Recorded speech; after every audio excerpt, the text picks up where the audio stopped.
ये क्या है बेटा, क्षार है। अगर ये क्षार है तो आपको ये भी पता है कि ये OH माइनस देगा, OH माइनस देगा, और कौन है, Ca2 प्लस देगा। भाई ये कोई क्षार है तो OH देगा, और जो बचा रहेगा यहाँ पर, चाहे वो Ca हो चाहे Na हो, मतलब कुछ भी हो सकता है ना, तो यहाँ एल्युमिनियम भी हो सकता है, ठीक है, यहाँ पर आपका जो है कॉपर Cu भी हो सकता है, आपका यहाँ लेड भी हो सकता है, आपका यहाँ पर एल्युमिनियम भी हो सकता है, मतलब बहुत सारे हो सकते हैं, ठीक है। तो ये दो भाग में टूट जाएगा, तो एक भाग आपको मिलेगा धनावेशित और एक भाग मिलेगा आपको ऋणावेशित। तो जो आपका यहाँ धनावेशित भाग होगा, ये जो आपका पॉजिटिव पार्ट आपको मिलेगा, पॉजिटिव आयन जो मिलेगा बेटा, ये आपका मूलक कहलाएगा। क्या कहलाएगा, मूलक। कैसा मूलक कहलाएगा, चूंकि ये प्राप्त हुआ है क्षार से, चूंकि ये प्राप्त हुआ है क्षार से, इसलिए इसको कहा जाएगा बेटा क्षारीय मूलक। ये एग्जाम में क्वेश्चन पूछा जाता है, ये एग्जाम में पूछा जाता है। क्लियर होगी बात यहाँ तक, कोई दिक्कत? जो जैसे हम लोग उम्मीद करता हूँ हम लोग बहुत बढ़िया होंगे, बहुत बढ़िया होंगे। तो बच्चे हम लोग प्रैक्टिकल किस प्रकार से अपनी प्रैक्टिकल फाइल में लिखी जाती है इसके बारे में डिस्कशन करेंगे, और मैं आपको आज पूरा फॉर्मेट किस तरीके से आपको प्रैक्टिकल कॉपी पर लिखना है वो सारा पॉइंट टू पॉइंट समझाऊंगा, ठीक है। तो जैसे आपका जब प्रैक्टिकल एग्जाम होगा तो उसमें आपको एक पुड़िया दी जाएगी, ठीक है, जिस पर कोई नंबर लिखा होगा, उस नंबर को हम कहते हैं बेटा लवण संख्या, ठीक है, लवण संख्या। अच्छा, उस पुड़िया में होगा क्या, उस पुड़िया में कोई अकार्बनिक लवण आपको दिया जाएगा, कोई भी अकार्बनिक लवण आपको दिया जाएगा, और आपसे कहा जाएगा कि उस अकार्बनिक लवण में, मतलब क्वेश्चन रहेगा इस प्रकार से कि दिए गए अकार्बनिक लवण में, लवण संख्या इतने में एक अम्लीय तथा एक क्षारीय मूलक की पहचान करना, पहचान कीजिए।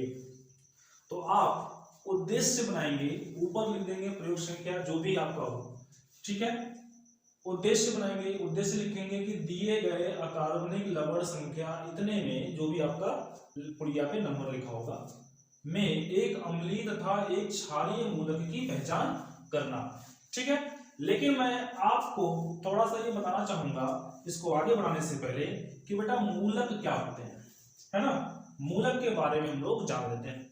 तो चलिए हम जान लेते हैं मूलक क्या होता है। जैसे मैंने यहाँ पर एक कोई यौगिक ले लिया H2SO4, ये कोई हमारा यौगिक है, ठीक है। आप इसको जब जल में घोलते हैं, वैसे तो आपको पता है कि ये क्या है बेटा, अम्ल है। कौन सा अम्ल है, सल्फ्यूरिक अम्ल है, ठीक है ना, सल्फ्यूरिक अम्ल है, हाइड्रोजन सल्फेट इसको कहा जाता है, ठीक है ना। आप इसको जब जल में घोलेंगे तो बेटा ये दो आयनों में टूटेगा, मतलब H2 अलग हो जाएगा H प्लस के रूप में, और SO4 H तो हो जाएगा बेटा H प्लस के रूप में अलग, और SO4 हो जाएगा SO4 2 माइनस के रूप में अलग। अब यहाँ हम आपको बता दें बेटा कि ये जो है ना, ये आपका मूलक हो गया। क्या हो गया, ये एक मूलक हुआ। कैसा मूलक, किस प्रकार का, अम्लीय मूलक की क्षारीय मूलक? तो बेटा ये आपका क्या है, ये आपका अम्ल है, तो इसलिए ये क्या हो गया, अम्लीय मूलक हो गया, ठीक है, ये आपका क्या हो गया, अम्लीय मूलक। ऐसे ही बहुत सारे क्या होते हैं, अम्ल होते हैं, और वो मूलक देते हैं, अम्लीय मूलक देते हैं। यानी आप इस तरीके से समझिए, इस तरीके से समझिए कि कोई भी ऋणावेशित आयन क्या होता है आपका, अम्लीय मूलक होता है, ठीक, अम्लीय मूलक होता है। अब हम बात करेंगे बेटा क्षारीय मूलक की। तो क्षारीय मूलक का मतलब क्या होता है, मान लीजिए आपने यहाँ पर कोई क्षार ले लिया, चलिए आप कैल्शियम हाइड्रोक्साइड ले लीजिए, CaOH होल ट्वाइस ले लिया, आपने इसको जल में घोल दिया, पानी में घोल दिया, तो आपको पता है ये क्षार है, ये क्या है बेटा, क्षार है। अगर ये क्षार है तो आपको ये भी पता है कि ये OH माइनस देगा, OH माइनस देगा, और कौन है, Ca2 प्लस देगा। भाई ये कोई क्षार है तो OH देगा, और जो बचा रहेगा यहाँ पर, चाहे वो Ca हो चाहे Na हो, मतलब कुछ भी हो सकता है ना, तो यहाँ एल्युमिनियम भी हो सकता है, ठीक है। यहाँ पर आपका जो है कॉपर Cu भी हो सकता है, आपका यहाँ लेड भी हो सकता है, आपका यहाँ पर एल्युमिनियम भी हो सकता है, मतलब बहुत सारे हो सकते हैं, ठीक है। तो ये दो भाग में टूट जाएगा, तो एक भाग आपको मिलेगा धनावेशित और एक भाग मिलेगा आपको ऋणावेशित। तो जो आपका यहाँ धनावेशित भाग होगा, ये जो आपका पॉजिटिव पार्ट आपको मिलेगा, पॉजिटिव आयन जो मिलेगा बेटा, ये आपका मूलक कहलाएगा। क्या कहलाएगा? मूलक। कैसा मूलक कहलाएगा? चूंकि ये प्राप्त हुआ है क्षार से, चूंकि ये प्राप्त हुआ है क्षार से, इसलिए इसको कहा जाएगा बेटा क्षारीय मूलक। ये एग्जाम में क्वेश्चन पूछा जाता है, ये एग्जाम में पूछा जाता है। क्लियर होगी बात यहाँ तक? कोई दिक्कत? चलिए आगे बढ़ते हैं। अगली बात क्या है बेटा? अगली बात ये है आपकी कि मान लीजिए आपने ये प्रैक्टिकल कर लिया और आप एग्जामिनर के पास गए। एग्जामिनर आपसे पूछेगा आपने किन किन अम्लीय और क्षारीय मूलकों की पहचान की है। तो आप सपोज कर लीजिए हम करने जा रहे हैं एसीटेट, ठीक है, यानी CH3COO-। एसीटेट आयन की पहचान करने जा रहे हैं, ये अम्लीय मूलक। आपसे वही क्वेश्चन पूछेगा कि बेटा एसीटेट किस समूह का अम्लीय मूलक है, तो आप उसको बताएंगे कि सर ये प्रथम समूह का अम्लीय मूलक है। जैसे ही आपने बताया कि प्रथम समूह का अम्लीय मूलक है, उसका अगला क्वेश्चन आपके लिए तैयार रहेगा क्या, कि बेटा प्रथम समूह का समूह अभिकर्मक का क्या होता है, समूह अभिकर्मक क्या होता है। तो आपका आंसर क्या होने वाला है बेटा, आप बताएंगे डाइल्यूट HCl या डाइल्यूट H2SO4, ये आपके समूह अभिकर्मक है, ठीक है, ये आपके समूह अभिकर्मक है। तो अब आपको स्टार्ट करना है अपना प्रैक्टिकल। जब आप अपने प्रैक्टिकल को लिखने चलेंगे तब सबसे पहले आप देखिए यहाँ पर एक अम्लीय मूलक है और एक क्षारीय मूलक। तो पहले आप अम्लीय मूलक का टेस्ट करने जा रहे हैं, तो आप यहाँ एक हेडिंग लगा देंगे, हेडिंग लगाएंगे बेटा अम्लीय मूलक की पहचान करना। फिर आप बनाएंगे टेबल। टेबल क्या बनेगी बेटा, टेबल बनेगी क्रम संख्या, फिर प्रयोग, ठीक है, प्रयोग के बाद आप देंगे यहाँ पर प्रेक्षण दे देंगे, ठीक है। फिर आप देंगे लास्ट में निष्कर्ष, देंगे निष्कर्ष, ठीक है, रिजल्ट देंगे। बात समझ में आ गई? अच्छा, इन चीजों का मतलब क्या है? देखिए क्रम संख्या का मतलब पहले नंबर पे आपने क्या किया, दूसरे नंबर पे आपने क्या किया, तीसरे नंबर पे आपने क्या किया, ये सब, ठीक है ना। उसके बाद प्रयोग का मतलब कि आपने क्या क्या किया, ये इसका मतलब होगा। प्रेक्षण का मतलब आपने क्या क्या देखा, आपने क्या क्या देखा, ठीक, इस बात को इसमें लिखेंगे। फिर आप क्या निष्कर्ष निकालते हैं, आप क्या निष्कर्ष निकालते हैं, संभव है या निश्चित है, या निश्चित है, ठीक। ये आपके दो शब्दों में निष्कर्ष होंगे, आपको इन्हीं दो शब्दों में निष्कर्ष देना होगा, ठीक है ना। चलिए और आगे बढ़ते हैं, और क्रम संख्या 1 2 3 ऐसे जितने भी प्रयोग होंगे उनको हम बारी बारी से करते हैं। आप इस प्रकार से टेबल को बना देते हैं, ठीक है। टेबल आपने बना लिया, बनाने के बाद आप लिखेंगे प्रयोग संख्या 1, मतलब क्रम संख्या 1 क्या लेंगे, आप लेंगे, मैं यहाँ लिखते चलता हूँ सारी चीजें। आप लेंगे परख नली में मिश्रण लिया और तनु H2SO4 मिलाकर गर्म किया। जब आप परख नली में मिक्सचर ले लेंगे और उसमें तनु H2SO4 मिलाएंगे, ठीक है, और मिलाकर के उसको गर्म करेंगे, तो बेटा सिरके जैसी गंध आती है, ठीक है। कैसी गंध आएगी, सिरके जैसी गंध आती है, ठीक है। सिरके मतलब किसकी गंध आएगी बेटा, CH3COOH, इसकी गंध सिरके जैसी गंध होती है, मतलब अगर ये बनेगा, ठीक है ना, क्या बनेगा, ये बनेगा और इसकी गंध कैसी होगी, सिरके के जैसी होगी। तो इससे आप निष्कर्ष क्या निकालेंगे, आपने निष्कर्ष निकाला कि CH3COO- संभव है, ठीक है, ध्यान दीजिए, संभव है। तो इस प्रकार से आपने क्या किया, अपना एक टेस्ट कंप्लीट कर लिया। अच्छा, मैं इसी में यहीं पर इस प्रश्नावली में होने वाली रासायनिक समीकरण भी लिख देता हूं, लेकिन ये समीकरणें आपको अपनी प्रैक्टिकल फाइल में नहीं लिखनी है, ठीक है, ये आपको याद रखना है।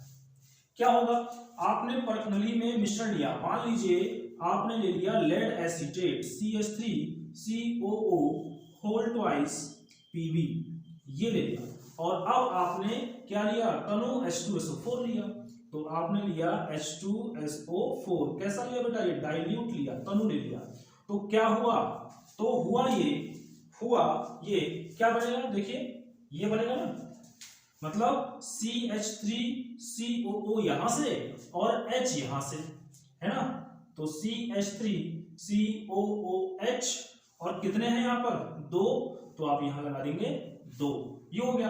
अब बच कौन कौन गया बेटा, बच गया आपका एक तो यहां से Pb बच गया और SO4 बच गया, ठीक है, तो प्लस PbSO4 बन जाता है। तो इस प्रकार से आपकी संबंधित रासायनिक समीकरण भी कंप्लीट हो गए। अब हम करेंगे बेटा निश्चयात्मक परीक्षण, यानी कंफर्म करने के लिए कि वास्तव में CH3COO- यानी एसीटेट आयन है या नहीं है। तो प्रयोग संख्या करने वाले हैं हम लोग अब 2। मिश्रण में, ठीक है ना बेटा, मिश्रण में कुछ मात्रा जल की मिलाकर गर्म किया और छान लिया, ठीक है, और छनित में यानी छानने के बाद जो हमको मिला उसमें उदासीन FeCl विलयन मिला दिया। जब हम इसको करेंगे तो हमें क्या मिलेगा, तो हमें रक्त जैसा लाल रंग प्राप्त होगा, रक्त जैसा लाल रंग प्राप्त होता है। तो ये इस बात की पुष्टि करता है, इस बात को कंफर्म कर देता है बेटा कि इसके अंदर CH3COO- निश्चित है, ठीक है, ये बात यहां तक क्लियर हो गई। अब इससे संबंधित हम लोग क्या करेंगे, अभिक्रिया को देखेंगे, ठीक है। तो अभिक्रिया जो आपकी होगी वो इस प्रकार से है, देखिए आपने क्या किया, आपने इसी लेड एसीटेट में यानी CH3COO का होल ट्वाइस Pb में उदासीन FeCl3 मिलाया, क्या मिलाया, FeCl3 मिलाया, तो क्या मिलेगा आपको, देखिए बेटा ये जो Pb है ना, ये PbCl के साथ PbCl2 के रूप में अलग हो जाएगा, और ये जो CH3COO है ये Fe के साथ CH3COO का होल थ्राइस Fe के रूप में अलग हो जाएगा। अब आप इसको बैलेंस भी कर सकते हैं, कैसे बैलेंस करेंगे बेटा, देखिए यहां पर एसीटेट ग्रुप जो है कितना है, 2 लगा हुआ है, यहां पर कितना लगा है, 3 लगा है, तो 2 और 3 को हम बराबर कैसे कर सकते हैं, अगर 2 में 3 के गुणा कर देंगे तो 6 हो जाएगा, और 3 में 2 के गुणा कर देंगे तो 6 हो जाएगा। तो यहाँ 2 लिखा है तो आप यहाँ 3 से गुणा करिए, यहाँ 3 लिखा है तो यहाँ आप 2 से गुणा करिए, इस तरीके से ये बराबर हो गए। अब देखिएगा Pb यहाँ पर अब कितने हो गए, Pb यहाँ पर हो गए 3, तो आप यहाँ लगा दीजिए 3, और जब देखिए Fe यहाँ कितने हो गए, 2, तो आप यहाँ इसको 2 लगा दीजिए, और इस प्रकार से आपकी संबंधित अभिक्रिया भी कंप्लीट हो जाती है, ठीक है। इसको हम क्या कहते हैं, इसका क्या नाम है, इसका नाम है बेटा फेरिक एसीटेट, और ये रक्त जैसा लाल होता है, और देखिए बेटा लाल मार्कर से लिख भी रहे हैं, है ना, तो रक्त जैसा लाल होता है। इस प्रकार से आपने 2 प्रयोग कर लिए। अब हम प्रयोग संख्या 3 पर पहुंचते हैं, ठीक है, यानी प्रयोग नंबर 3। हथेली पर हम क्या करेंगे बेटा, हम हथेली पर अपने, है ना, हथेली पर थोड़ा सा मिक्सचर ले लेंगे जो उनको दिया गया होगा, और उसमें ठोस ऑक्जेलिक अम्ल डाल देंगे थोड़ा सा, और थोड़ा सा डालेंगे पानी, और फिर अंगूठे से इसको रगड़ेंगे। और जब अंगूठे से रगड़ेंगे और उसके बाद उसको हम सूंघेंगे तो हमें सिरके की बहुत तेज गंध मालूम पड़ेगी, ठीक है ना। तो क्या होगा, सिरके की तेज गंध आती है, ठीक है। तो ये भी इस बात को कंफर्म कर देता है कि CH3COO माइनस निश्चित है, ठीक है, निश्चित है।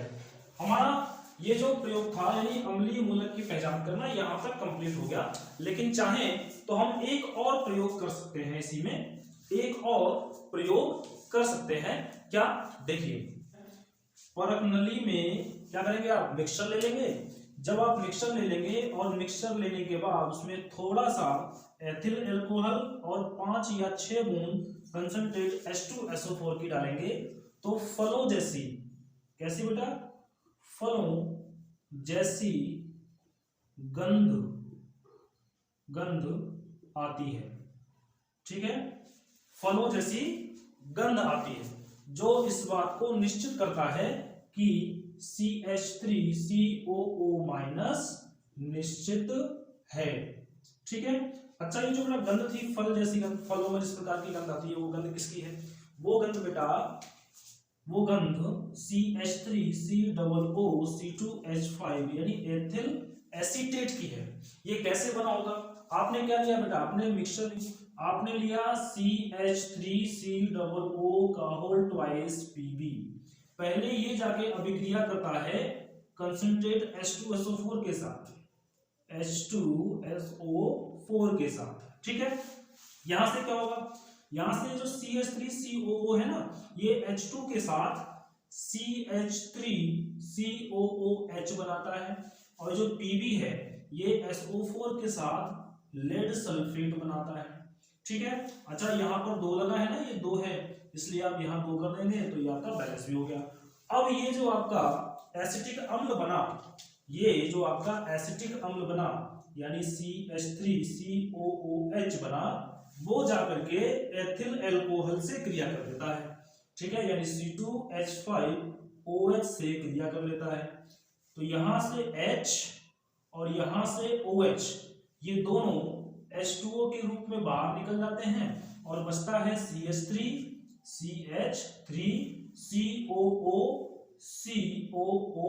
और यहां पर C2H5, और ये हो गया बेटा आपका एथिल एसीटेट। क्या हो गया, ये हो गया एथिल एसीटेट, और इसकी गंध कैसी होती है बेटा, फलों के समान, ठीक है ना। तो इस प्रकार से आपने क्या कर लिया, अम्लीय मूलक की पहचान कर ली।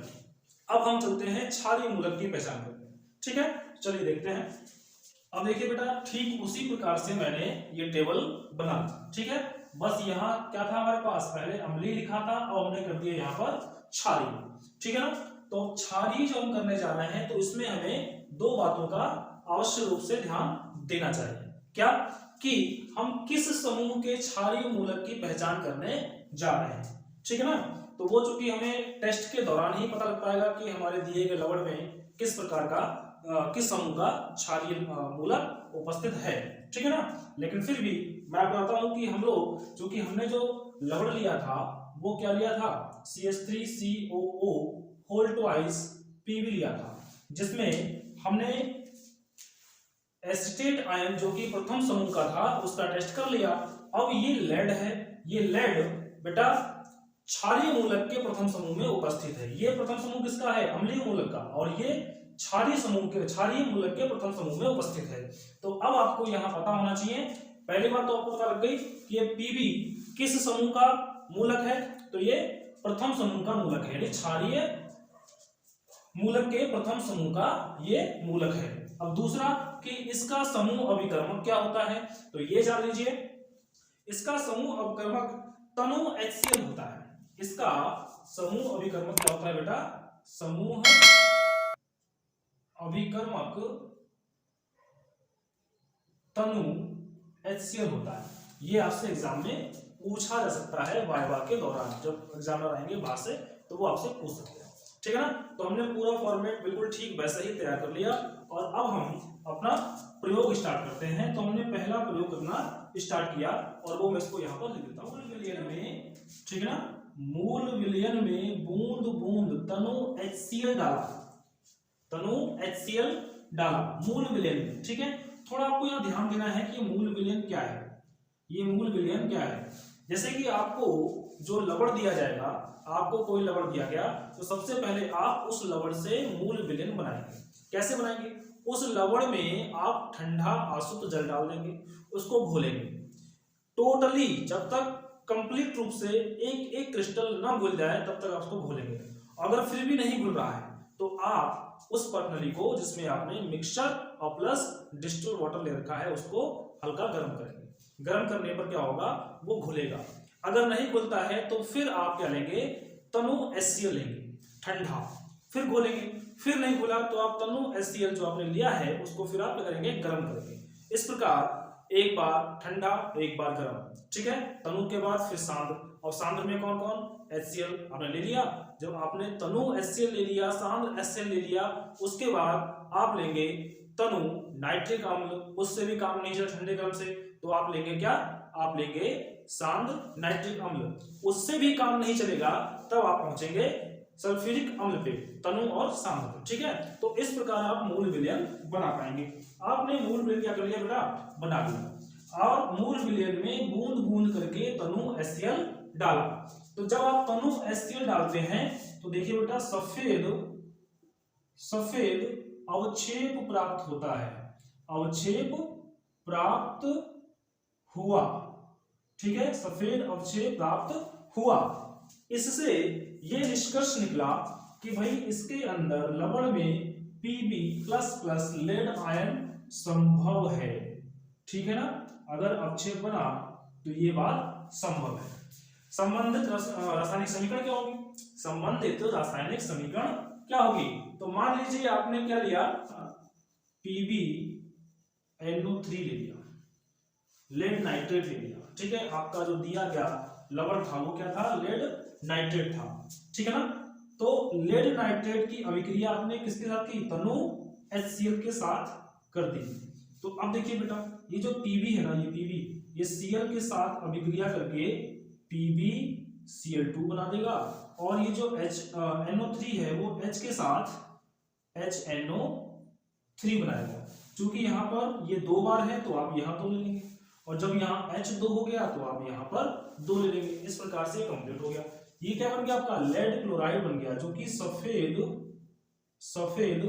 अवक्षेप के रूप में होता है, अवक्षेप के रूप में होता है।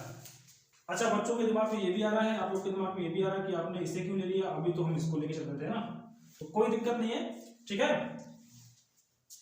आप इसको लें तो भी काम चल जाएगा, कोई समस्या वाली बात नहीं है। तो ये हमारी संबंधित रासायनिक समीकरण हो गई, और ये हमको इसमें नहीं लिखना है, ये मैं सिर्फ आपको बता रहा हूं। अब करेंगे बेटा प्रयोग नंबर 2। क्या करते हैं? देखिए आपका बेटा दूसरा प्रयोग, प्राप्त अवक्षेप मतलब इसको, ठीक है, प्राप्त अवक्षेप को छान लिया, ये हो गया अलग, ठीक। फिर आप उसे क्या करेंगे? गर्म जल में घोलेंगे और फिर ठंडा करेंगे, गर्म जल में घोलेंगे और फिर ठंडा करेंगे, जिससे क्या होगा? पुनः अवक्षेप प्राप्त होगा, पुनः अवक्षेप प्राप्त होगा या हुआ, क्या लिखेंगे? हुआ, पुनः अवक्षेप प्राप्त हुआ। ये भी इस बात को कंफर्म करता है कि भाई Pb++ संभव है। क्या है? Pb++ संभव है। अब आप क्या करेंगे? अब आप यहाँ पे ये करेंगे, कि जब आपने इसको ठंडा कर लिया, ठीक है, और अवक्षेप प्राप्त हो गया, इस अवक्षेप को आप दोबारा उबालेंगे और उस अवक्षेप को, देखिए लिखा है हमने, पुनः प्राप्त अवक्षेप को उबाल कर 3 भागों में बांट लिया, ठीक है। 3 भागों में इसको क्या कर लिया बेटा? बांट लिया। पहले भाग में हमने क्या किया? पहले भाग में कहने का मतलब मैंने इसको 3 जगहों पर बांट दिया है ना, 3 प्रखंडियों में अलग अलग ले लिया। तो पहली प्रखंडी ये, दूसरी ये, तीसरी ये। पहली में मैं क्या करने वाला हूं, तो पहले भाग में पोटेशियम आयोडाइड विलयन मिलाया, जिससे क्या होगा बेटा, पीला अवक्षेप प्राप्त होता है। क्या होगा, पीला अवक्षेप प्राप्त हुआ। ये क्या बताता है, ये बताता है कि Pb प्लस प्लस निश्चित है। संबंधित अभिक्रिया क्या होगी, ठीक है ना, संबंधित अभिक्रिया क्या होगी। देखिए आपने क्या क्या लिया, आपने Ki लिया, पोटेशियम आयोडाइड लिया, और अवक्षेप किसका मिला आपको, अवक्षेप मिला आपको PbCl2 का। किसका मिला बेटा, PbCl2 का। तो यहां से जो आपकी अभिक्रिया हुई, ये Pb इस I के साथ PbI2 बनाया, और ये जो K है Cl के साथ KCl बनाया। अब इसको आप बैलेंस कर सकते हैं, ठीक है ना। बैलेंस करेंगे कैसे, यहाँ पर Cl कितने हैं, 2, आप यहाँ 2 लगा दीजिए। तो पोटेशियम कितने हो गए, पोटेशियम यानी K यहाँ पर कितने हो गए, 2 हो गए, तो आप यहाँ 2 लगा दीजिए। ये आपका बैलेंस हो गया। अच्छा, जो पीला अवक्षेप है, ये जो पीला अवक्षेप, ये किसका है, ये इसका है, लेड आयोडाइड का, ठीक है ना। ये हो गया आपका पीला अवक्षेप। बात समझ में आ गई, यहाँ तक क्लियर है, कोई दिक्कत नहीं है। अब हम क्या करेंगे, दूसरा टेस्ट ट्यूब लेंगे दूसरे भाग में। चलिए देखते हैं। दूसरा टेस्ट ट्यूब लिया, ये वाला। इसमें आपने क्या किया, पोटेशियम क्रोमेट मिलाया, पोटेशियम क्रोमेट विलयन मिलाया। जब ये विलयन मिला देंगे तो क्या होगा, यहां भी बेटा पीला अवक्षेप प्राप्त होगा, पीला अवक्षेप प्राप्त हुआ, और ये भी लेड को कंफर्म करता है, Pb++ निश्चित है, ठीक है।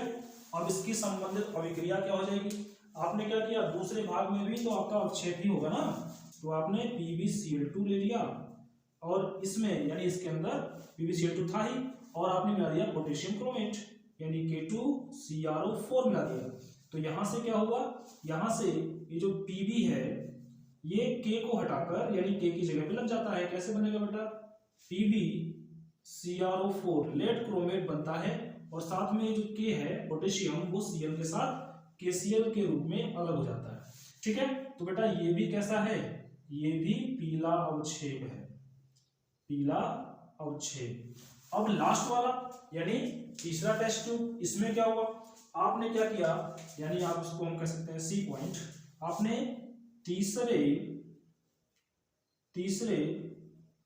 भाग में तनु H2SO4 मिलाया, ठीक है, तनु H2SO4 मिलाया, जिससे क्या हुआ बेटा, आपको सफेद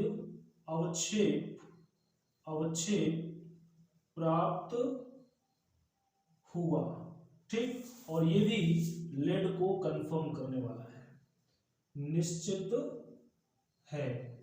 संबंधित अभिक्रिया क्या होगी, देख लीजिए। संबंधित अभिक्रिया इस तीसरे भाग में भी PbCl2 है, PbCl2 है, बिल्कुल है।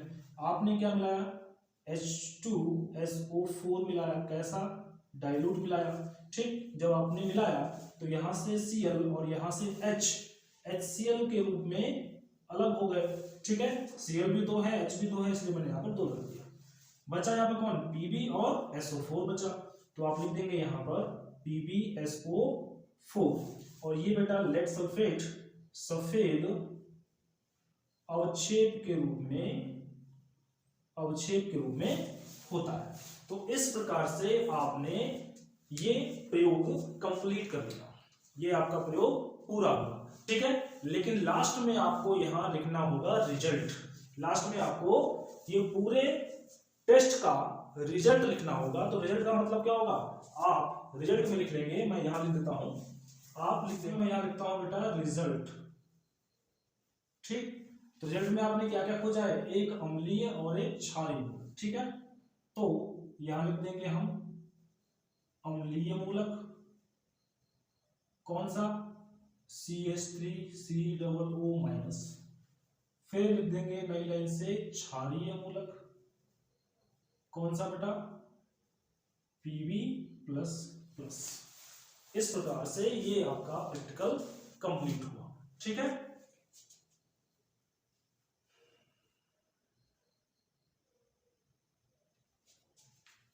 तो आई होप आपको ये वीडियो बहुत अच्छी लगेगी, बहुत पसंद आई होगी। तो प्लीज हमारे चैनल को सब्सक्राइब करिए, वीडियो को लाइक करिए और अपने मित्रों में भी इसको शेयर करिए।